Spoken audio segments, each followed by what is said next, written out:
నమస్తే. Welcome to our channel. నేను ప్రియా కౌశిక్. ప్రస్తుతం మనతో పాటు సీనియర్ జర్నలిస్ట్ కిరణ్ పోల్దాస్ గారు ఉన్నారు. వారితో డిస్కస్ చేద్దాం. Hello sir. హాయ్ నమస్తే. అండి. నమస్తే అండి. సార్, బాలకృష్ణ గారికి పద్మభూషణ్ వచ్చింది కదా! సో, దాని మీదే నేనిప్పుడు మీతో మాట్లాడబోతున్నాను. ద థింగ్ ఈస్ బాలకృష్ణ గారికి అవార్డ్ రావడం గురించి ఇప్పటివరకు స్పందించలేదు నాగార్జున గారు అని చెప్పేసి చాలా వైరల్‌గా దీని గురించి డిస్కషన్స్ అవుతున్నాయి.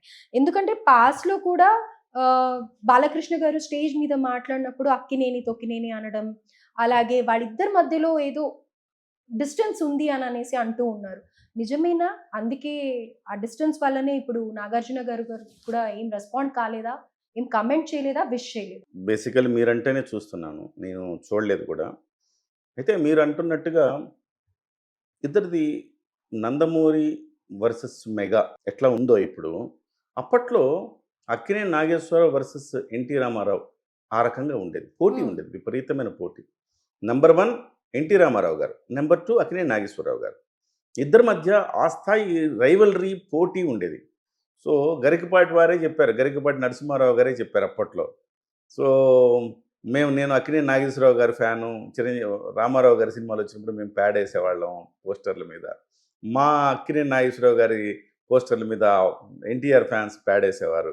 ఇట్లా అంటే అంత రైవల్రీ ఉండేది ఆ రోజుల్లో. ఇవాళ సోషల్ మీడియాలో కొట్టుకుంటున్నారు. ఆ రోజుల్లో పోస్టర్‌లు, కటౌట్‌లు వీటి మీద పెద్ద రగడ నడుస్తుండేది. సో, ఆటోమేటికల్లీ ఆ రైవల్రీ అనేది ఉంటది కొంత. హ్మ్. కానీ అది పిల్లల దాకా ఉందా అంటే అంత ఉండకపోవచ్చు. పిల్లల దాకా ఉండకపోవచ్చు. ఒక మంచి సత్సంబంధాలే ఉండేవి. హీరోల మధ్య సత్సంబంధాలే ఉంటాయి గదా! ఎన్టీ రామారావు గారు, నాగేశ్వరరావు గారు చాలా సఖ్యంగా ఉండేవారు. రాజకీయంగా విభేదించారేమో గానీ, ఇద్దరు సఖ్యతతోనే ఉండేవారు. అన్నదమ్ముల్లాగా ఉండేవారు ఇండస్ట్రీలో. కాబట్టి అక్కడ బయట ఉండే రైవల్రీ హీరోల కుటుంబాల మధ్య ఉండదు. First clarity. రెండవది, నాగార్జున గారు సహజంగానే అంత ఎక్స్‌ప్రెసివ్ కాదు. హుహు. నాగార్జున గారు ఎట్లా అంటే ఆయన ఉన్నారా? లేదా? అన్నట్టుగా అనిపిస్తుంది ఇండస్ట్రీలో. ప్రతి విషయం పట్ల స్పందించే తీరు ఉండదు ఆయనకి. ఇంకొక అంశం, ఆయన సహజంగా ఏదైనా అభినందనలైతే తెలియజేస్తుంటారు గానీ, సహజంగా చావులకు కూడా అసలు వెళ్ళరు నాగార్జున గారు. హ్మ్. ఎవ్వరి చావుకు నాగార్జున గారు వెళ్ళరు.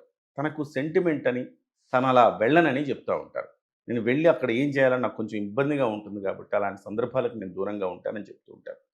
సో, వాస్తవానికి నాగార్జున గారు ఈ ఎరాలో అంటే మొన్నటి తరంలో చూస్తే గనక చిరంజీవి గారు, బాలకృష్ణ గారు, నాగార్జున గారు, వెంకటేష్ గారు. ఈ రకంగా టాప్ 4 ఇది. Number 1 Chiranjeevi, number 2 Balakrishna, number 3 Nagarjuna, number 4 Venkatesh గారు ఉండేవారు.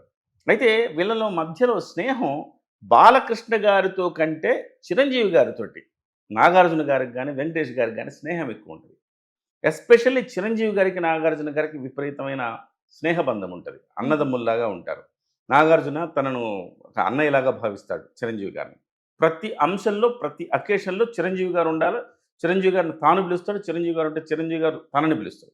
అంత మంచి సంబంధాలున్నాయి. కానీ నాగార్జున గారికి, బాలకృష్ణ గారికి అంత మంచి సంబంధాలు మనం చూడల.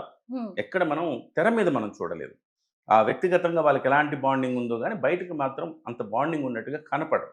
హ్మ్. సో, ఇవాళ మీరంటున్నారు గదా! ఇది యాదృచ్ఛికమే నేను అనుకుంటా గానీ, మీరు మరొక అంశాన్ని ఆ రోజు అక్కడితో అది సమసిపోయిందనుకుంటా. నాగార్జున బాలకృష్ణ గారికేంటంటే సహజంగానే కొంచెం నోటి దూల. మనం అలా అనకూడదేమో గానీ తప్పదు. ఆయనకి ఇలాంటి మాటలు అక్కినేని, అయితే తొక్కినేని. ఇక్కడ ఇంకొకటి అడగాలి. వెబ్‌సైట్స్‌లో కానీ, లేకపోతే ఎక్స్‌ప్రెస్ చేసే విధానంలో కూడా ఫాన్స్ కానీ, యాంటీ ఫాన్స్ కానీ ఏమంటున్నారంటే గనక, నాగార్జున ఫాన్స్ ఏమో అసలు బాలకృష్ణకి ఎలా ఇస్తారు అవార్డ్ అని అంటున్నారు. హ్మ్. అండ్ పైగా బాలకృష్ణ గారి సినిమాల్లో కూడా కొన్ని కొన్ని చూసుకుంటే, ఆయన ఆడవాళ్ళ మీద చేతులేయడం కానీ, ఆయన బిహేవియర్ కానీ, స్టేజెస్ మీద ఆయన మాట్లాడిన విధానం కానీ, హ్మ్. రెస్పెక్ట్ ఉండదు లేడీస్ అంటే. సో, అలాంటి పర్సన్‌కి ఎలా ఇస్తారు అవార్డ్ అని కూడా ఇలాంటివి ఎగ్జాక్ట్‌లీ. కూడా అంటే 2 రకాల వాదనలున్నాయి ప్రియాంక గారిక్కడ. బాలకృష్ణ గారికి అవార్డు ఆలస్యమైంది అనేవాళ్ళు చాలామందున్నారు. హ్మ్. ఒక వర్గం వాళ్ళు. బాలకృష్ణ అభిమానించే వాళ్ళేమంటారంటే, బాలకృష్ణ గారికి ఎప్పుడో రావాల్సింది గదా! పద్మభూషణ్ అవార్డు. ఇంత ఆలస్యంగా వస్తోందా? సో, ఇతర రాష్ట్రాల్లో, ఇతర లాంగ్వేజెస్‌లో చూస్తే బాలకృష్ణ స్థాయి హీరోలకు పద్మభూషణ్ ఎప్పుడో వచ్చింది. పద్మవిభూషణ్ గూడా వచ్చింది. కానీ బాలకృష్ణ గారికి చాలా ఆలస్యమైంది ఈ పద్మభూషణ్ రావటం. చిరంజీవి గారికైతే 2006లోనే వచ్చింది. మరి 19 ఏళ్ల తర్వాత ఇప్పుడు ప్రకటించారు మా వాడికి అని జెప్పేసి కొంత ఆవేదన గూడా ఉంది. చిరంజీవి గారు నంబర్ 1 2006లో వచ్చిందాయనకి. నంబర్ 2 అయిన బాలకృష్ణ గారు 2010లోనో, 15లోనో అన్నా రావాలి గదా! సో చాలా ఆలస్యమైంది మా బాలకృష్ణ గారికి రావటం. 19 ఏళ్ల తర్వాత వచ్చింది తెలుగులో చిరంజీవి గారి తర్వాత అని కొంతమంది తమ ఆవేదన వ్యక్తం చేస్తూ ఉంటారు. అదే సమయంలో కొంతమంది మీరన్నట్టుగా వెబ్‌సైట్‌లలో కూడా కొన్నిట్లో రాశారు చూశాను. దబిడి దిబిడి అని ఆడవాళ్ళని కొట్టడం, ఆడవాళ్ళని అసభ్యకరంగా మాట్లాడటం ఇలాంటివన్నీ స్టేజ్‌ల మీద ఇంకా కనిపిస్తే ఆడపిల్ల కనిపిస్తే కన్నైనా కొట్టాలి, కడుపైనా చేయాలి. ఇలాంటి వ్యాఖ్యలు కావచ్చు. ఇవన్నీ కూడా కొంచెం అభ్యంతరకరంగా చేస్తాడు బాలకృష్ణ గారు. అలా మాట్లాడతారు. అలాంటి ఆయనకి ఎలా ఇచ్చారు అవార్డులు అని చెప్పేసి కొంతమంది కూడా అంటుంటారు. అయితే ఇక్కడ మనం అర్థం చేసుకోవాల్సింది ఏంటంటే, వాళ్ళ వాదన వేరు, వీళ్ళ వాదన వేరు. సో, హ్మ్. ఇద్దరు ఎవరి కోణంలో వాళ్ళు ఆలోచించుకుంటున్నారు గానీ, ఈ అవార్డు వచ్చింది మీకు సినిమా రంగంలో ఆయన చేసిన సేవల కన్నా కూడా, సేవా రంగంలో ఆయన చేసిన సేవలు. ఓహ్! బసవతారకం హాస్పిటల్‌లో ఆయన చైర్మన్‌గా ఇటీవల కాలంలో ఆ హాస్పిటల్ యాక్టివిటీస్ పెంచారు. బాలకృష్ణ గారు చేపట్టిన తర్వాత చాలా పెద్ద ఎత్తున యాక్టివిటీస్ చేపట్టారు. అవగాహన కార్యక్రమాలు చేపట్టారు. తను ఒకవైపు హిందూపూర్ ప్రజల బాగోగులు చూసుకుంటూనే, మరోవైపు బసవతారకం క్యాన్సర్ హాస్పిటల్ బాధ్యతలు కూడా చేపట్టారు. మరోవైపు సినిమాలు. చాలా ఓపిక ఉండాలి గదండీ! ఇన్ని కార్యక్రమాలు ఏకకాలంలో ఒక మనిషి చేయాలంటే చాలా ఓపిక ఉండాలి. ప్రతిదానికి టైం కేటాయిస్తూ, ప్రతి అకేషన్‌కి బసవతారకం హాస్పిటల్‌ని హైలైట్ చేసుకుంటూ, ప్రజలకు ఎవరికి అవసరమైన అక్కడ సేవలందిస్తూ, ఆ రకంగా ఆయన బసవతారకం హాస్పిటల్‌ని ఒక రేంజ్‌కి తీసుకెళ్ళాడు. సో, ఎవరు గూడా తన తల్లిలాగా మరణం దాకా వెళ్ళకూడదు అన్న ఉద్దేశ్యంతోనే ఆ హాస్పిటల్ పెట్టారు. ఇప్పటికి క్యాన్సర్‌తో ఫ్రీక్వెంట్‌గా విజిట్ చేస్తూ ఉంటారు అనేసి. ఫ్రీక్వెంట్‌గా విజిట్ చేస్తూ ఉంటారు. నిజం చెప్పాలంటే బాలకృష్ణ గారిలో మరో కోణం ఈ మధ్య కాలంలో అన్‌స్టాపబుల్‌లో బయటపడింది. బాలకృష్ణ గారు ఎంతమందికి ఇలా సేవలు చేశారు ఇలాంటియన్నీ కూడా అన్‌స్టాపబుల్ చూపిస్తున్నారు.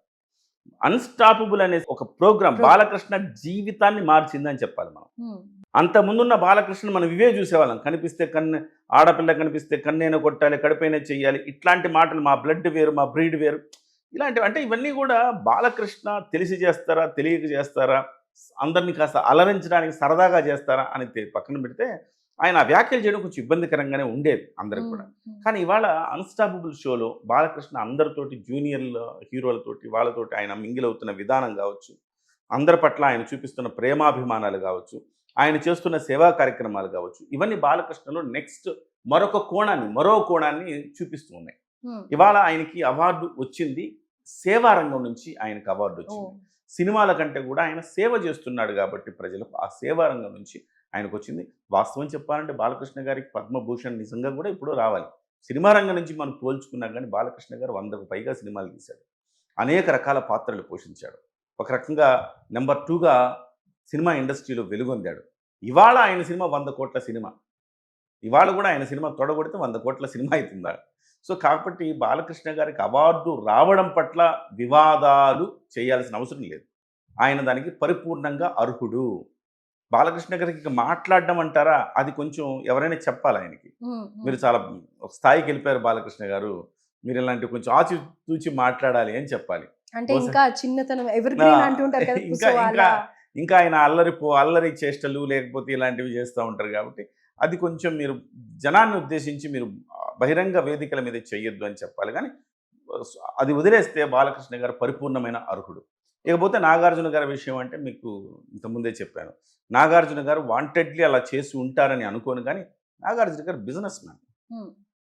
మోర్ దెన్ అంటే యాక్టర్ కంటే కూడా ఆయన బిజినెస్ మ్యాన్‌గా మనం చూడాలాయన్ని. ఆయనకి బోలెడన్ని బిజినెస్‌లు, వ్యాపకాలు అన్నీ ఉంటాయి కాబట్టి, బహుశా అందులో ఎక్కడో ఆల్రెడీ 'అక్కినేని తొక్కినేని' అంటే ఆల్రెడీ వాళ్ళ పిల్లలు ఇచ్చేశారు. హ్మ్. నాగ హ్మ్. చైతన్య గారు వాళ్ళీళ్ళు మనకి రియాక్ట్ అయిపోయారు. అక్కడితో అది ఆ అది. వివాదానికి ఫుల్ స్టాప్ పడిపోయింది. అప్పుడు కూడా ఆయన అన్నాడు, "ఏదో ప్రాసలో అన్నాను తప్ప నాకు బాబాయ్ లాంటోడు. నేను అట్లాంటి మాటలు మాట్లాడలేదు" అని. బట్ ఇప్పుడు కూడా నాగార్జున గారు అలాంటియన్నీ మనసులో పెట్టుకొని చేసే వ్యక్తి అయితే కాదు. అవును. యాదృచ్ఛికంగా ఎక్కడో మిస్ అయ్యి ఉండొచ్చు అంతే తప్ప, బాలకృష్ణ గారు అలాంటి వ్యక్తి అయితే కాదు. ఇండస్ట్రీ నుంచి కూడా బాలకృష్ణ గారికి రావాల్సినంత బజ్ రాలేదు బాలకృష్ణ గారికి అవార్డ్ వచ్చిన తర్వాత అన్న మాటలు కూడా విమర్శలు అయితే కూడా ఉన్నాయి. మీరిప్పుడు ఇండస్ట్రీ అన్నారు కాబట్టి మరి ఇండస్ట్రీలో కూడా సరైన రెస్పాన్స్ ఎక్కడ కనిపియటం లేదు. అని ఉంది. బట్ దీనికి ఇండస్ట్రీ అంతా కలిసి ఆయనకేదో సన్మానం చేయడం ఏదో చేస్తారు రాబోయే రోజుల్లో. మోరోవర్ ఆయన ఇవాళ తెలుగుదేశం పార్టీ కూటమి ఎమ్మెల్యే కూడా గదా! సో, ఖచ్చితంగా ఆ గౌరవం, ఆ మర్యాద వస్తాయి. బట్ అంత ఫోకస్ అయితే కాలేదు. డెఫినిట్‌గా అవుతదనమాట. ఈ వివాదాలే ఎక్కువ ఫోకస్ అయినాయి. ఏం వివాదాలు? తెలంగాణకి తక్కువొచ్చినాయి అవార్డులు. ఈ వివాదాలకు వచ్చినంత ఫోకస్ బాలకృష్ణ అవార్డుకు రాలేదేమో అని మనం అనుకోవచ్చు. బట్ అవన్నీ కూడా రాబోయే రోజుల్లో ఆ రకమైన చిరంజీవి గారు పద్మభూషణ్ వచ్చినప్పుడు ఇండస్ట్రీ మొత్తం కూడా ఏకతాటి మీదకి వచ్చి ఆయనకు ఒక సన్మాన సభ ఏర్పాటు చేసి చిరంజీవి గారిని సత్కరించింది. మొన్న పద్మ విభూషణ్ వచ్చినప్పుడు ఏకంగా ప్రభుత్వమే ఆయనకు ఒక సన్మాన సభ ఏర్పాటు చేసింది. మరి బాలకృష్ణ గారికి ఏపీ ప్రభుత్వం ఏర్పాటు చేస్తుందా? లేకపోతే సినిమా ఇండస్ట్రీ ఏర్పాటు చేస్తుందా సన్మానం అనేది చూడాలి. సరే ఇక దానికోసం ఇంక వేచి చూడాలి తప్ప నాకు తెలిసి ఈ వివాదానికి తావులేని వ్యక్తి నాగార్జున అని చెప్పాలి. బిగ్ బాస్ ఫాలో అయ్యే వాళ్ళకి కూడా హ్మ్. నాగార్జున గారు ఏంటి అనేది తెలుసు.